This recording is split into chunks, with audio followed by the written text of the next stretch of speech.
you respect women? Absolutely. Why wouldn't I? Do you think that 18, 19-year-old women are more attractive than 25-year-old women? I think there's attractive people. That's a loaded question. I don't know. Well, it's not really, is it?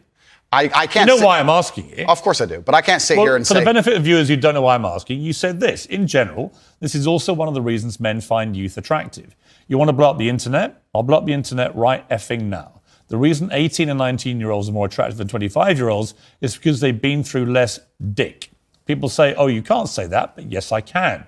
A 19-year-old is more attractive than a 26-year-old woman, and I'll tell you why. Because that 26-year-old has talked to more guys, been to the club more times, been effed and dumped more times, more arguments, more mess, more for me to clean up. That is misogyny. Why?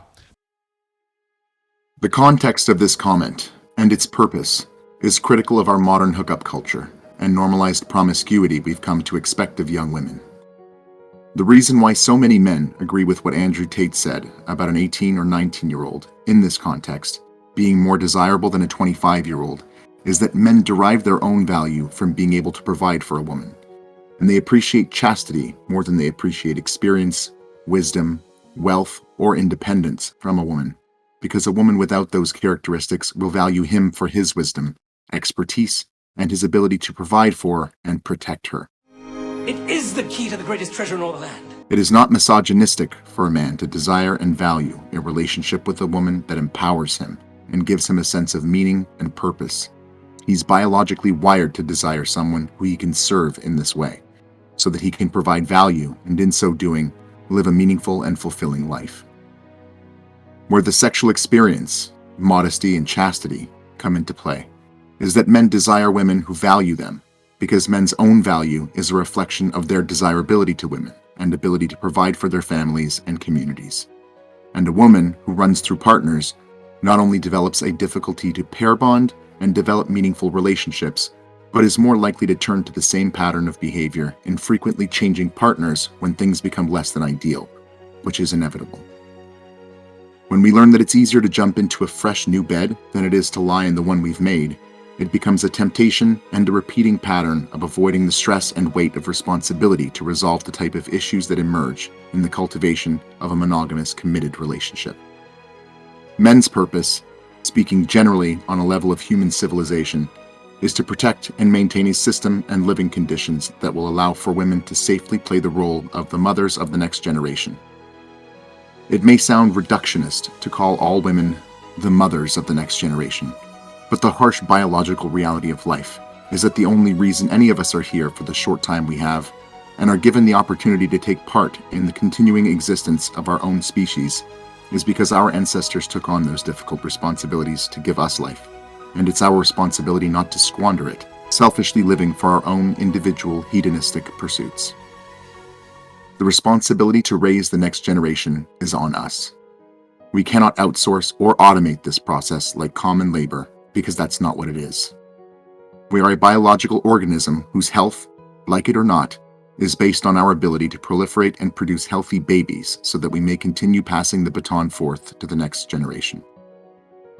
When our future depends upon the shoulders of modern women willingly taking on the role of motherhood, while they live in a world of self-centeredness, individualism, depravity, and are told they don't deserve to face the consequences of the choices they were coaxed to make through the normalization of unfit values.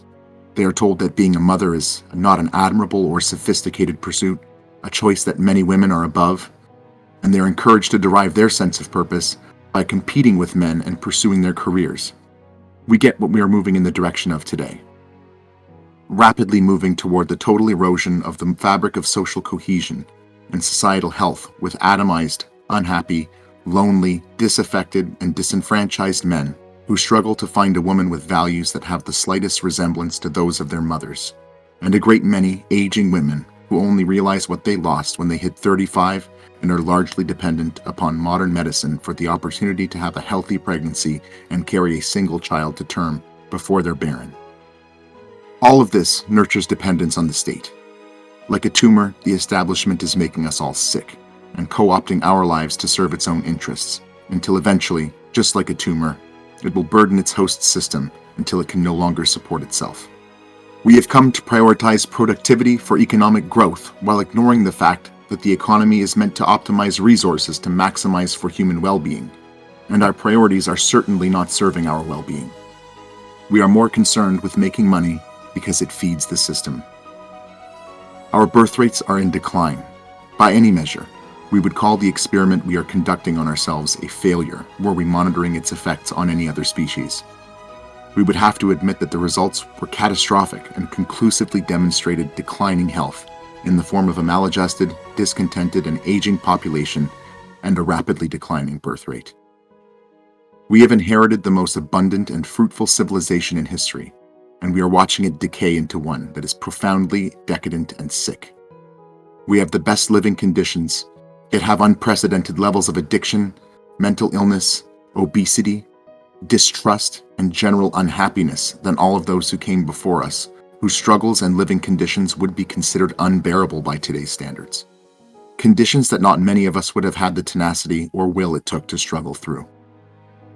I submit that these are the symptoms of an unhealthy lifestyle and culture, one in which the best adjusted people are either mentally ill, psychopathic, or depend on mood-altering medications like benzodiazepines, SSRIs, beta-adrenergic blocking agents, or even alcohol in order to properly function. And there is a desperate need for us to reassess the direction that we've chosen for ourselves before it is too late. We have the benefit today of something none of our ancestors ever had: hindsight and massive amounts of data in the form of written accounts of history across hundreds of cultures and civilizations. We can identify what worked and what didn't.